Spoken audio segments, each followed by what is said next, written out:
ജന്മാദ്യശ്ചേതുന്നയാതിതരതച്ചാർത്തേഷ്വിജ്ഞസ്വരാട് തേനേ ബ്രഹ്മകൃതായ ആദികവയേ മുഖ്യന്തിയത് സൂര്യ തേജോ വാരിമൃതാം യഥാ വിനിമയോ യത്ര ത്രിസർഗോമുഷ ധാംനാസേന സദാ നിരസ്തകുഹകം സത്യം പരം ധീമഹി. നമസ്കാരം. സനാതനധർമ്മ സംഹിതകളിലെ വിജ്ഞാനശകലങ്ങൾ പങ്കുവയ്ക്കാനായുള്ള ചാനലായ നാദശ്രീയിലേക്ക് എല്ലാവർക്കും സ്വാഗതം. ഇത് ശ്രീമദ് ഭാഗവതം ദ്വിതീയ സ്കന്ധം 2-ാം അധ്യായം. അതിൽ 4-5 ശ്ലോകങ്ങൾ പ്രവ്രാജനം ചെയ്ത് പോകുന്ന ഒരാൾ എന്തേ കിട്ടിയേച്ച ഉടുക്കുക, എന്താ കിട്ടിയേച്ച കഴിക്കുക, എവിടെ തരാഴ്ച അവിടെ കിടക്കുക എന്നല്ലാതെ അങ്ങനത്തെ ഒരു പ്രവ്രാജനം ചെയ്ത് പോകുക എന്ന് പറഞ്ഞാൽ എല്ലാം വിട്ടു പോവുകയാണ്. അപ്പം നമ്മളപ്പോൾ അതിൽ നിന്ന് എടുക്കേണ്ടത് എന്താണെന്ന് ചോദിച്ചാൽ ആ ഒരു ഭിക്ഷ എടുത്തിട്ട് ജീവിക്കാനും എന്തെങ്കിലും വാരി കെട്ടി കിട്ടിയത് മറ്റുള്ളവരുടെ വസ്ത്രം എടുത്തിട്ട് നമുക്ക് പറ്റുമോ എന്ന് ചോദിച്ചാൽ വേണ്ട. ലളിത ജീവിതം ലാളിത്യത്തിലേക്ക് വരാൻ വേണ്ടിയിട്ടുള്ള തത്വം നമുക്കെടുക്കാമല്ലോ.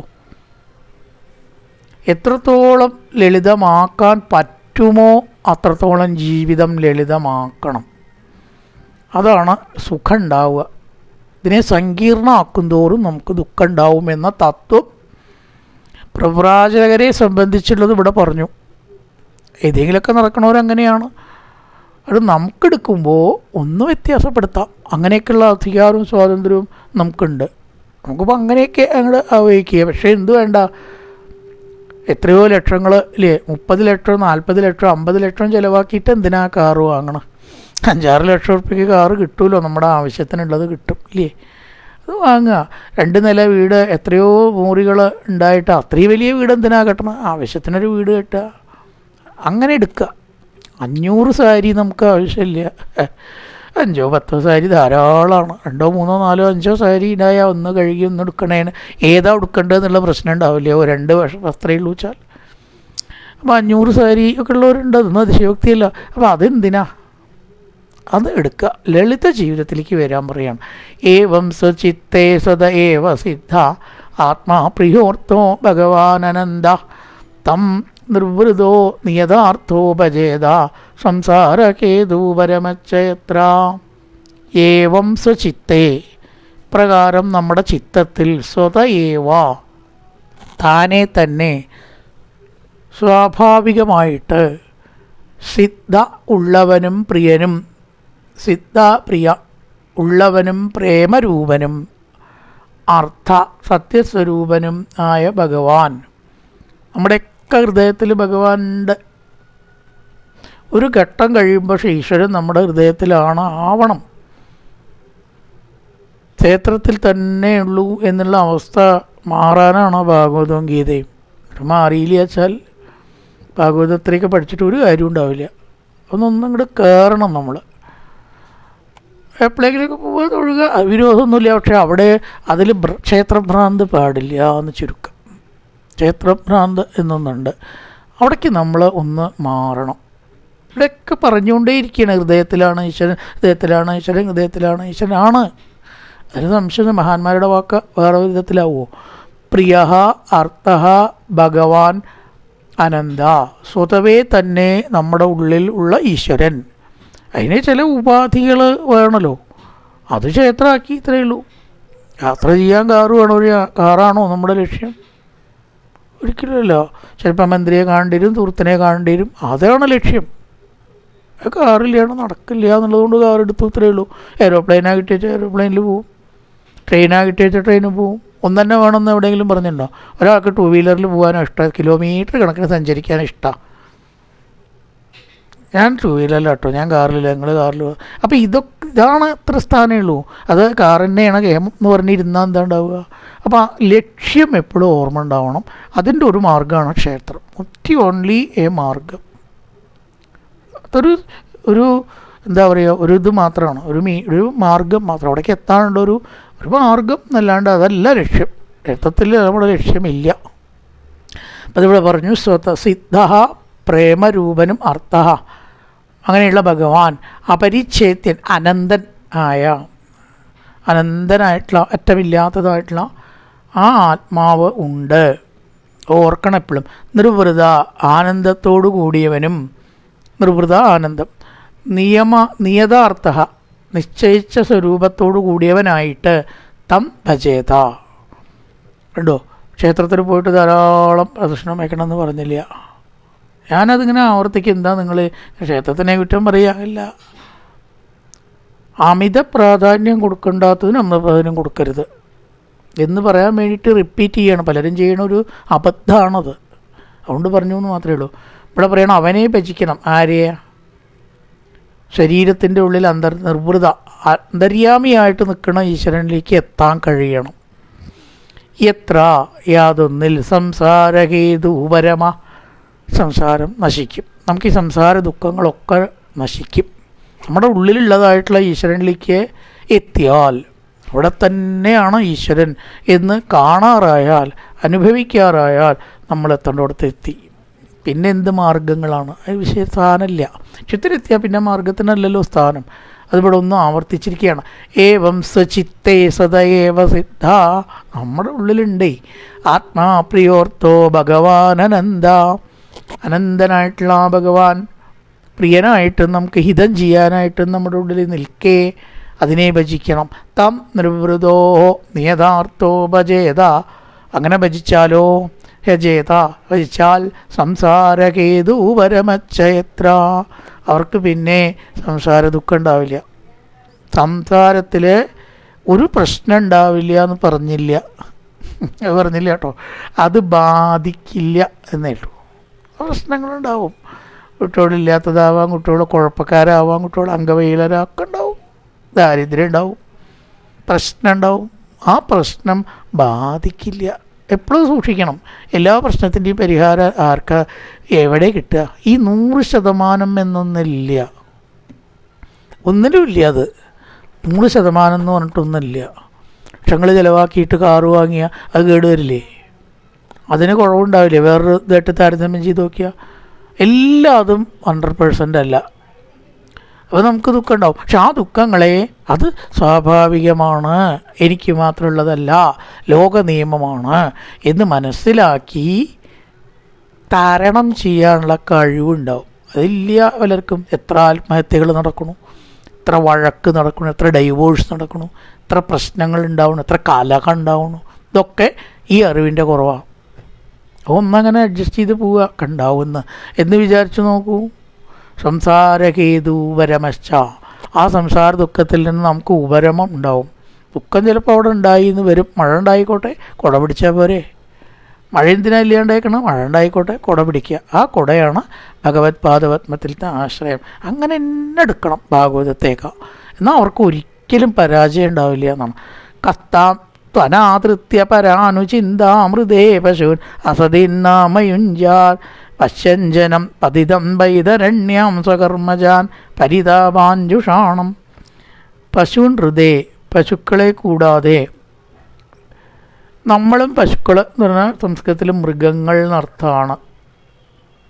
ചിലപ്പോൾ ഈ പശു എന്ന വാക്ക് നമ്മൾ ഉദ്ദേശിക്കുന്ന പശുവിനെ കാണിക്കാനോ എടുക്കും. പശുദാനം സംസ്കൃതമായിട്ടാണ് അതും വരുന്നുണ്ടല്ലോ. പശുദാനം എന്ന് പറഞ്ഞാൽ പശു അവിടെ ശരിക്കുള്ള പശു എന്നുള്ള അർത്ഥത്തിലും വരും. ഇവിടെ മൃഗം എന്നുള്ള അർത്ഥമാണ്.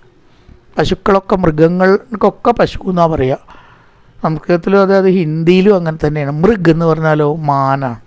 മൃഗ് എന്ന് പറഞ്ഞാൽ മാന്, പശു എന്ന് പറഞ്ഞാൽ എല്ലാ മൃഗങ്ങൾക്കും കോമൺ ആയിട്ട്. ഗാവ് എന്ന് പറഞ്ഞാലാണ് പശു വരിക. പശുവിൻ ഗോദാനം എന്നാണ്. അപ്പോൾ ഗോവിനെയാണ് പശു പറയുക. പശുവിൻ ഹൃദയം, ഈ കേവലം പശുക്കൾ മൃഗങ്ങളാണ് എന്തുണ്ടാവുക? ആത്മചിന്ത ചെയ്യാതിരിക്കുക എന്നിവിടെ പറഞ്ഞിരിക്കുകയാണ്. പശുക്കളെ കൂടാതെ, മൃഗങ്ങളെ കൂടാതെ ഏതൊരുത്തൻ താം, ആ പരമാത്മചിന്തയെ അനാദരിച്ചിട്ട് അല്ലെങ്കിൽ ആദരിക്കാതെ വൈതരണ്യം നരകത്തിൽ പതിക്കും. മൃഗങ്ങൾക്ക് ഈശ്വരചിന്തയില്ല, ആത്മചിന്തയില്ല. അവരങ്ങനെ ഉണ്ടാവും എന്നല്ലാണ്ടേ വിവേകമുള്ള ഒരു മനുഷ്യനും ആ ആനന്ദദായകനായിട്ടുള്ള പരമാത്മാവിനെ മറക്കില്ല. അപ്പോൾ ഒരാൾക്ക് ദൈവവിശ്വാസം എന്നല്ല അത് ഉദ്ദേശിക്കണം. ദൈവവിശ്വാസം എന്നൊക്കെ പറഞ്ഞാൽ ദൈവം നമുക്ക് വേണ്ടതൊക്കെ തരിക, ആ അർത്ഥത്തിൽ അയാൾ പറയണത്. എന്നോടൊരു എൻജിനീയറിങ് പാസ്സായി എഞ്ചിനീയറിങ് ഒരുപാട് സർവീസ് നടത്തി റിട്ടയർ ചെയ്ത ഒരാളെന്നെ ചോദിച്ചു, ദൈവം ഉണ്ടോ ആദ്യമായിട്ട്, എന്നിട്ട് പാടിയിൽ ബാക്കിയൊക്കെ. എന്താ ഇപ്പോൾ അവരോട് പറയുക? പശൂൻ ഹൃദയ അതാണ് പറയുന്നത്. അങ്ങനത്തെ പശുക്കളെ മൃഗതുല്യൻ ദൈവമുണ്ടോയെന്ന് റിട്ടയർ ചെയ്തിട്ടുള്ള 60-70 വയസ്സുള്ള ഒരാൾക്ക് തീർച്ചയായിട്ടില്ല പറഞ്ഞാൽ 60 വയസ്സോ 70 വയസ്സാണ്, 70 ഉണ്ടാവും, 70 കഴിഞ്ഞിട്ടുണ്ടാവും. ആലോചിച്ച് നോക്കും. ഒരു കുട്ടിയാണ് അത് ചോദിച്ചാൽ പോട്ടെ, സംശയം എല്ലാവർക്കും ഉണ്ടാവും. കുട്ടിക്ക് സംശയം സ്വാഭാവികമാണ്.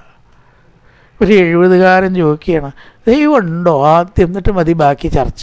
ഈ എന്തൊരു കഷ്ടം ആലോചിച്ച് നോക്കും. അതാണ് പശു ഉണ്ടത്, അങ്ങനത്തെ മൃഗങ്ങളുണ്ട് കേട്ടോ, മനുഷ്യമൃഗങ്ങളുണ്ട്. അപ്പം അങ്ങനത്തെ മൃഗങ്ങളല്ലാതെ ഏതൊരു നല്ലവനാ ഈശ്വരനെ ചിന്തിക്കാതിരിക്കുക, പരമാത്മചിന്താം അനാദൃത്യ, മൃഗങ്ങളെ പോലെ പരമാത്മാവിനെ പുല്ലുപോലെ അവഗണിച്ച് ഇങ്ങനെ നടക്കുക, എവിടെ ഊണും കഴിച്ച് കിടന്നുറങ്ങി ജന്മം പാഴാക്കണ ആൾക്കാരുണ്ടല്ലോ, അവർ വൈതരണിയാണ്. ശരിക്കും പറയാച്ചാൽ നരകത്തിലാണ് പോയിട്ട് പതിക്കുക. മരിച്ചതിന് ശേഷമൊന്നുമല്ല കേട്ടോ വിചാരിക്കണ്ട. ഇവിടെ തന്നെ അവർക്ക് ദുഃഖത്തിൽ നിന്ന് മുക്തമായിട്ടൊരു നിമിഷം ഉണ്ടാവില്ല. എനിക്ക് ദുഃഖമൊന്നുമില്ല, ഞാൻ പാട്ട് കേൾക്കുന്നുണ്ട് അല്ലെങ്കിൽ വേറൊന്നും, അതിപ്പോൾ അവൻ്റെ മനസ്സിൻ്റെ ഉള്ളിൽ കിടന്ന് നോക്കണം. ഒന്നുറപ്പിച്ചോളൂ, ഈശ്വര ചിന്ത ആനന്ദത്തെയും ഈശ്വര ധിക്കാരം തിരസ്കരണം ദുഃഖത്തെയും ഉറപ്പാണ്. അത് സയൻറ്റിഫിക്കായിട്ട് നോക്കിയാൽ മതിയല്ലോ. ഈശ്വരനെ ചിന്തിച്ച ആനന്ദം ഉണ്ടാവുന്നുണ്ടെങ്കിൽ ഈശ്വരനെ വിളിച്ച ദുഃഖം ഉണ്ടാവണ്ടേ? കോൺവേഴ്സ്ലി അങ്ങനെയാണല്ലോ വരിക. ഏതൊരാൾക്ക് ഈശ്വരനെ ചിന്തിച്ച ആനന്ദമുണ്ടോ ആ ഈശ്വരനെ ചിന്തിക്കാത്തവർക്ക് എന്തുണ്ടാവണം?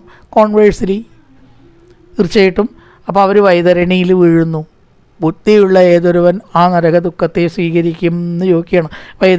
വൈതരണ്യാം പതിതം സ്വകർമ്മജാൻ, തൻ്റെ കർമ്മങ്ങളിൽ നിന്നുണ്ടാകുന്ന പരിതാപാൻ, സങ്കടങ്ങളെ യുഷ അനുഭവിക്കുന്നവനുമായ ജനത്തെ കാണുന്നവനായിട്ട് വിഷയചിന്തയെ ചെയ്യും. ഈശ്വരനെ അവഗണിച്ചു അല്ലേ, ഒന്നുകൊണ്ട് സുഖം കിട്ടും എന്ന് പറഞ്ഞാൽ അതിൻ്റെ അഭാവത്തിൽ ദുഃഖമുറപ്പല്ലേ? ചെരുപ്പിട്ടാൽ കാലിന് നല്ലതാണ്. ചെരുപ്പിടാഞ്ഞാൽ കാലിന് ദുഃഖമാണെന്ന് പറയേണ്ട ആവശ്യമുണ്ടോ?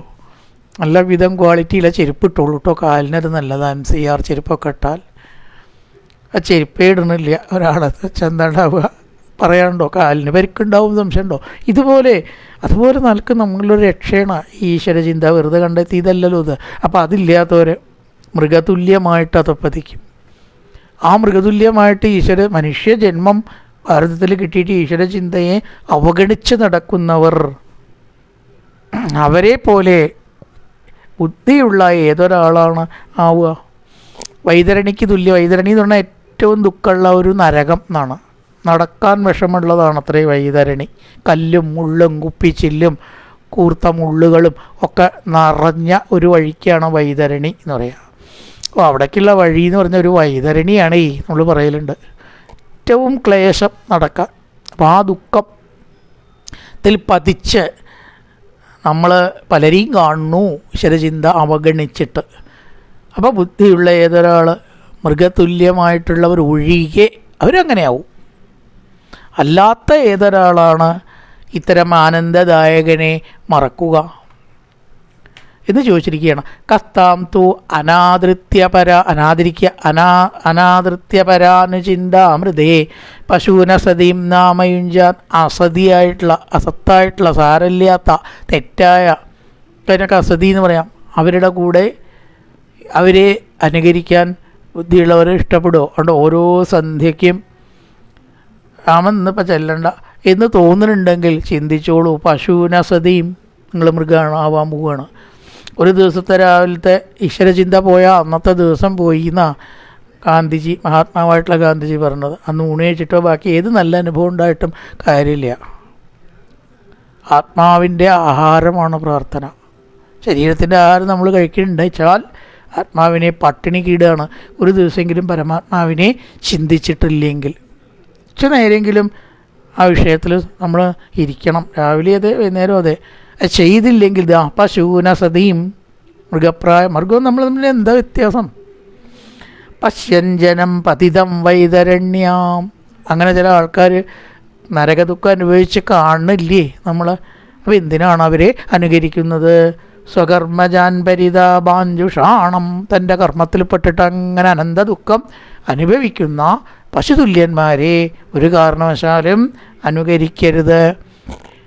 അപ്പോൾ അവിടെ പ്രപഞ്ചത്തിലത്തെ 14 ലോകങ്ങൾ ഭഗവാന്റെ ശരീരമായിട്ടാണ് പറഞ്ഞത്. പാതാളം മൂലം സഖി പാദമൂലം എന്നുള്ളതുകൊണ്ടാണ് തുടങ്ങി. ഏതസ്സഖി പാദമൂലം, അതാണ് കഴിഞ്ഞ അധ്യായത്തിൽ പറഞ്ഞത്. ഇവിടുന്ന് അങ്ങടെ 8ാമത്തെ ശ്ലോകം മുതൽ വേറെ ഒരു ധ്യാനം പറഞ്ഞിരിക്കുന്നു. ശരി, 14 ലോകം ഭഗവാന്റെ വിവിധ അവയവങ്ങളായിട്ട് കാണുക എന്ന് പറഞ്ഞാൽ അതിപ്പോൾ എല്ലാവർക്കും പറ്റുമോ? ഭയങ്കരമായിട്ടൊരു സംഭവമല്ലേ ഇത്. കാരണം ഇത്രയും 14 ലോകം എന്നൊക്കെ പറഞ്ഞാൽ ഭൂമി നടുവിലാണ് വരുന്നത്. ഊർധ്വലോകങ്ങൾ 7 പ്ലസ് അധോലോകങ്ങൾ 7, അതല വിതല തുതല രസാതല മഹാതല തലാതല പാതാളങ്ങൾ അധോലോകങ്ങളാണ്. സ്വർഗലോകം, അതുപോലെ തന്നെ ജനലോകം, തപലോകം, ഭൂമി അടക്കമുള്ളതൊക്കെ ഭയപ്പെട്ട് ഇതൊക്കെ എങ്ങനെ ഇപ്പോൾ ഒരു ശരീരത്തിൻ്റെ ഉള്ളിൽ നമ്മുടെ മനസ്സിൽ കാണുക? ആകെ തല എന്ന് പറഞ്ഞാൽ ഒരു ചാണല്ലേ ഉള്ളൂ എന്ന് ചിലർക്ക് തോന്നുകയാണെങ്കിൽ, ഒരു അപാരമായിട്ടുള്ളൊരു സംഗതിയായിട്ട് തോന്നുന്നുണ്ടെങ്കിൽ ഇതാ വേറെ നല്ലൊരു മാർഗമുണ്ട്. 8ാമത്തെ ശ്ലോകം മുതൽ സൂക്ഷ്മധ്യാനം. കേചിത് സ്വദേഹാന്തർഹൃദയാവകാശേ പ്രാദേശമാത്രം പുരുഷം വസന്തം ചതുർഭുജം കഞ്ചരതാങ്കശങ്ക ഗതാധരം ധാരണയാ സ്മരന്തി. ദാ വേറൊരു ധ്യാനം ഉണ്ട് കേട്ടോ. 14 ലോകങ്ങളെന്നും ചിന്തിക്കണ്ട. ചിലരെങ്ങനെയാണ് ചിന്തിക്കുക? കേജിത്സ്, ചില ആൾക്കാർ സ്വദേഹാന്തർഹൃദയെ, അവരുടെ ഹൃദയത്തിൽ ശോഭിക്കുന്നതായ ചെറിയ രൂപത്തെ ധ്യാനിക്കും. അതാണ് സൂക്ഷ്മധ്യാനം. അങ്കുഷ്ടമാത്രം, പ്രാദേശമാത്രം, ഒരു പെരുവിരലിൻ്റെ വലുപ്പത്തിനോട് കൂടിയിട്ടുള്ളതും പുരുഷം വസന്തം, ഉള്ളിൽ വസിക്കുന്നതായിട്ടുള്ള ആ വസന്തൻ, വസിക്കുന്ന എഡ്വർബാണ്, വസിക്കുന്ന ചതുർഭുജം. എങ്ങനത്തെ ഭഗവാനെ ധ്യാനിക്കാം? 4 കൈകളോട് കൂടിയ, ഇവിടെ പറഞ്ഞിരിക്കണം 4 കൈകളോട് കൂടിയിട്ടുള്ള വിഷ്ണു ധ്യാനം. 2 കൈയുള്ള കൃഷ്ണനാവാം, ശംഖചക്രം ധരിച്ചിട്ടുള്ള ദേവിയോ ദുർഗ എന്താ ഇഷ്ടാവാം. ഇവിടെ വൈഷ്ണവ രൂപത്തിലാണ് വർണ്ണന, അതുകൊണ്ടത് പറഞ്ഞു എന്നേ ഉള്ളൂ. കഞ്ചരധാങ്ക ശംഖ ഗദാധരം താമര ചക്രം ശംഖം ഗദ, 4 കൈകളിൽ ശംഖചക്ര ഗദാ പത്മാദികൾ ധരിച്ചതായ സ്വരൂപത്തെ ധ്യാനിച്ചോളൂ. ചില ആൾക്കാർക്കും, സാധാരണ കുറേ ആൾക്കാർക്കൊക്കെ അതായിരിക്കും സുഖം അല്ലേ, ധ്യാനിക്കാൻ വേഗം കിട്ടും. ശംഖചക്ര ഗദാ പത്മാദികളുടെ ഒരു ഫോട്ടോ സംഘടിപ്പിക്കുക, ഗുരുവായൂർ ദേവസ്വത്തിൻ്റെയോ. നല്ല ചിരിച്ച മുഖമുള്ള, ശാന്തമായിട്ടുള്ള മുഖമുള്ളതും, അതിൽ വിളക്കൊക്കെ കൊളുത്തി മാലയൊക്കെ ചാർത്തിയാൽ ആ രൂപം നമ്മുടെ മനസ്സിൽ ഇങ്ങനെ തെളിയൂലോ. അപ്പോൾ അതാണ് എന്നിട്ടോ പ്രസന്ന വക്ത്രം, പ്രസന്നമായിട്ട് നമ്മളെ നോക്കി പുഞ്ചിരിച്ചു കൊണ്ടിരിക്കുന്ന നമുക്ക് ഏറ്റവും ഹൃദയംഗമമായ ഒരു ഫോട്ടോ, അത് മനസ്സിൽ ഉറപ്പിക്കുക. ഫോട്ടോയിൽ കണ്ടാൽ പോരാ. ഫോട്ടോ കുറച്ചൊക്കെ നോക്കിയതിന് കഴിഞ്ഞാൽ, കുറച്ച് പ്രാർത്ഥനയൊക്കെ കഴിഞ്ഞാൽ അവിടെ നിന്ന് നീട്ടാ കണ്ണ അടച്ചാലും കാണാൻ കഴിയണം. ഫോട്ടോ പിന്നെ വേണ്ട, കുറച്ച് നേരത്തെ അടുത്ത ദിവസം വരെയൊക്കെ ഫോട്ടോ ഇല്ലെങ്കിലും നമുക്കുള്ളിൽ ഇങ്ങനെ ധ്യാനിച്ച് ശീലിക്കണം. ശീലിച്ചാലേ അത് കണ്ണടച്ചാൽ തെളിയുള്ളൂ. എന്നിട്ടോ പ്രസന്ന വക്ത്രം നളിനായ ദക്ഷിണം, താമരക്കണ്ണൻ, അതാണ് നളിനായ ദക്ഷിണം, നളിനായതൻ താമര, അതുപോലെയുള്ള കണ്ണുകളോട് കൂടിയവനും. കദംബ കിഞ്ചിൽ കപിശങ്കവാസസം, താമരപ്പൂവിൻ്റെ കർണിക, നല്ല മഞ്ഞ നിറാണ്, അതുപോലത്തെ മഞ്ഞപ്പട്ട് ഉടുത്തിട്ടുള്ളതും. കദംബ പുഷ്പത്തിൻ്റെ കേസരം പോലെ എന്നിവിടെ പറഞ്ഞിരിക്കുന്നു. താമരയുടെ, കദംബം എന്ന് പറഞ്ഞാൽ താമര അല്ല, പക്ഷെ അതിൻ്റെ കേസരവും മഞ്ഞയായിരിക്കണം. നമ്മുടെ പറഞ്ഞത് താമരയുടെ ഇടയിലുള്ള മഞ്ഞ കർണിക എന്ന് പറയുമല്ലോ, ആ നിറത്തോടു കൂടിയ മഞ്ഞപ്പട്ടുടുത്തതും. ലസൻ മഹാരത്ന ഹിരൺമയാംഗതം, ഏറ്റവും ശോഭിക്കുന്ന മഹാരത്നങ്ങളോട് കൂടിയ തോൾവളകളോട് കൂടിയതും. തോൾവള കാണാം, തോളിലിട്ടിട്ടുള്ളതായിട്ടുള്ള വള അല്ലേ, കങ്കണം, ഭുജത്തിലിട്ടതായിട്ടുള്ള വള, ഇവിടെ ഒരു ആഭരണം, ഇവിടെ തോളിലൊരാഭരണം, കങ്കണം, അത് കൈത്തണ്ടയിൽ ഇടുന്നതാണ്. ഇങ്ങനെയൊക്കെയുള്ള ആഭരണങ്ങളോട് കൂടിയിട്ടാണ് പണ്ട് എല്ലാ മനുഷ്യന്മാരും ഉണ്ടായിരുന്നതെന്നാണ്. രാമരാജ്യത്തെ വർണ്ണയ്ക്ക് ഒരു കുണ്ടലധാരികളല്ലാത്ത ഒരാളും അയോധ്യയിൽ ഉണ്ടായിരുന്നില്ല. ആണുങ്ങളും ആഭരണം അണിയും എന്നാണ്, അല്ലെങ്കിൽ അതൊരു കുറവായിട്ടാണ് കണക്കാക്കുക. അപ്പോൾ ഇവിടെ പറയണ വളകളോട് കൂടിയതും, മഞ്ഞ വസ്ത്രം, മിന്നിത്തിളങ്ങുന്ന മഞ്ഞ വസ്ത്രം ധരിച്ചതും. സ്ഫുരൻ മഹാരത്ന കിരീടകുണ്ടലം, മനോഹരമായിട്ടുള്ള രത്നങ്ങൾ വരച്ചതായിട്ടുള്ള കുണ്ടലങ്ങളോട് കൂടിയതും. 1, 2, 5 ശ്ലോകം അതിനെ വർണ്ണിക്കുകയാണ്. ഒന്നിച്ചുള്ള ശ്ലോകങ്ങളാട്ടോ. മധ്യമാകുന്ന വാസസ്ഥാനത്തിൽ ഹൃദയപത്മത്തിൻ്റെ മധ്യത്തിൽ നർത്തം. അതാണ് ഉണ്ണി പങ്കജകർണികാലേ യോഗേശ്വരാപ്താപിതപാദപല്ലവം. നമ്മുടെ ഈ ഹൃദയത്തിനെ ധ്യാനിക്കുമ്പോൾ ഒരു താമരയായിട്ട് കണക്കാക്കണം എന്നാണ്. അതിൻ്റെ നടുവിലുള്ള കർണികയിൽ ഈശ്വരൻ നിൽക്കുന്നു, സ്ഥിതി ചെയ്യുന്നു എന്നിങ്ങനെ ഭാവിക്കുക.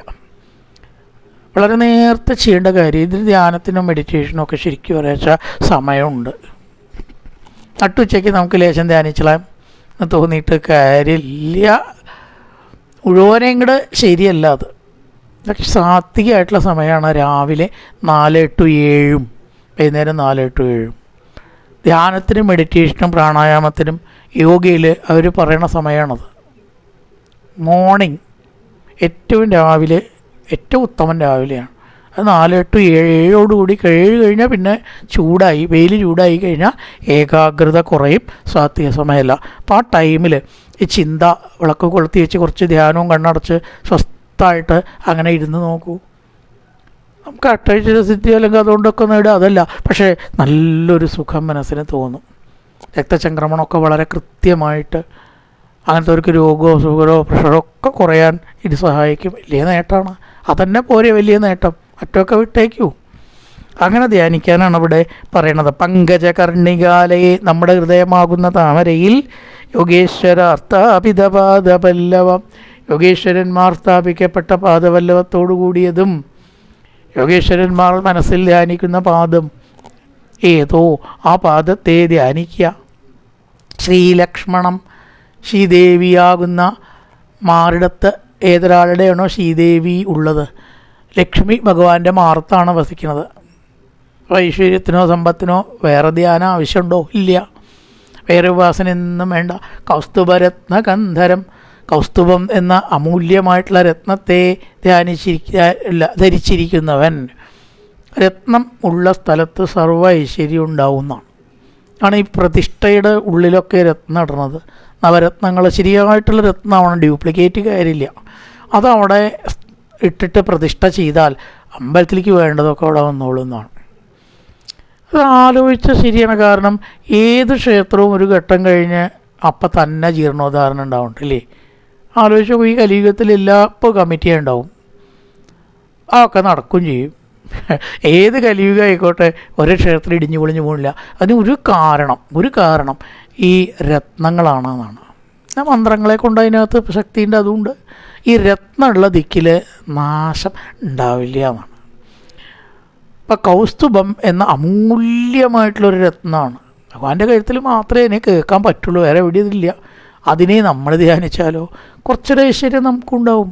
അതുകൊണ്ടാണ് അതൊക്കെ വേണമെന്ന് പറയണതേ. രത്നത്തെ ധരിക്കുക, ഭഗവാന്റെ രൂപം ധരിക്കുക മാത്രമല്ല, നമുക്കതുകൊണ്ടൊരു ഐശ്വര്യത്തിനെ നമ്മൾ വരവേൽക്കുകയാണ്. കൗസ്തുഭം, കൗസ്തുഭരത്നകന്ധരം അമ്ലാനലക്ഷ്മ്യാം, മഹാലക്ഷ്മിയെ ധ്യാനിക്കുക. മേഖലയാ, നല്ല സ്വർണത്തിൻ്റെ അരഞ്ഞാണ്, അതാണ് മേഖല.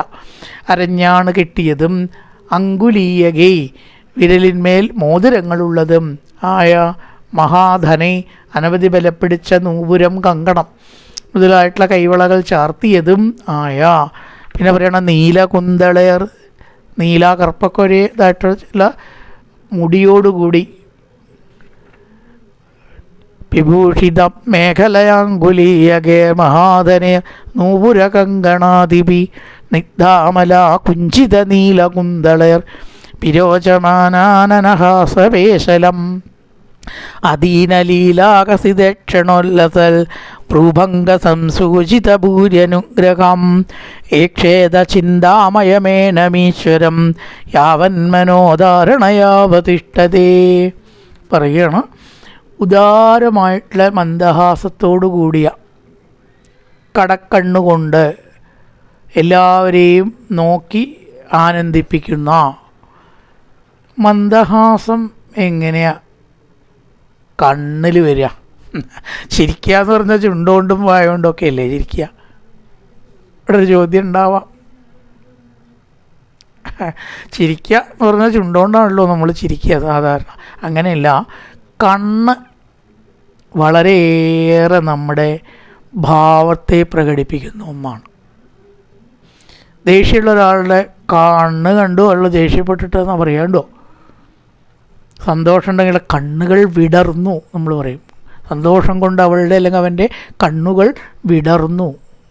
അപ്പോൾ ഈ ഭാവം പ്രകടിപ്പിക്കുന്നതിൽ കണ്ണിന് ഒരു സ്ഥാനമുണ്ട്. വിഷാദം കണ്ണ് നോക്കി അറിയാം. ഇവിടെ ആനന്ദമാണ് കണ്ണിൽ.